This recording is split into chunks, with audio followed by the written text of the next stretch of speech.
What makes the Strait of Gibraltar even more fascinating is that it is not just a boundary between two continents, but also a boundary between worlds, economically, culturally, and geologically. Every single day, this narrow stretch of water quietly influences global trade, energy security, migration patterns, military strategy, and even the future of climate policy.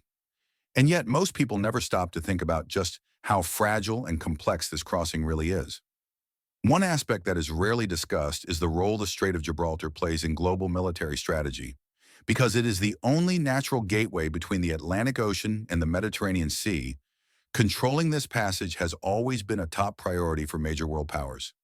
NATO vessels patrol these waters constantly, monitoring traffic that moves in and out of the Mediterranean.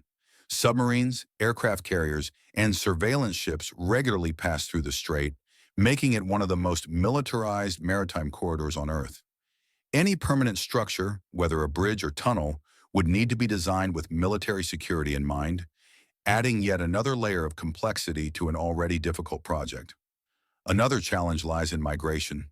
The Strait of Gibraltar is one of the most active migration routes in the world. Thousands of people every year attempt the dangerous crossing from North Africa to Europe, often using small, overcrowded boats. A fixed connection between Europe and Africa could dramatically change migration dynamics, forcing governments to rethink border control, asylum policies, and security infrastructure. This political sensitivity alone makes many policymakers hesitant to support such a project, regardless of its engineering feasibility. Then there is the issue of environmental risk. The Strait of Gibraltar is home to a delicate marine ecosystem that depends on the constant exchange of water between the Atlantic and the Mediterranean. Any large-scale construction could alter water currents, sediment flow, and marine habitats.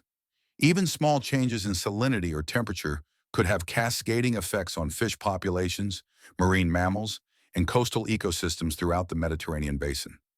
Environmental impact studies suggest that a poorly designed structure could cause irreversible damage, making governments extremely cautious.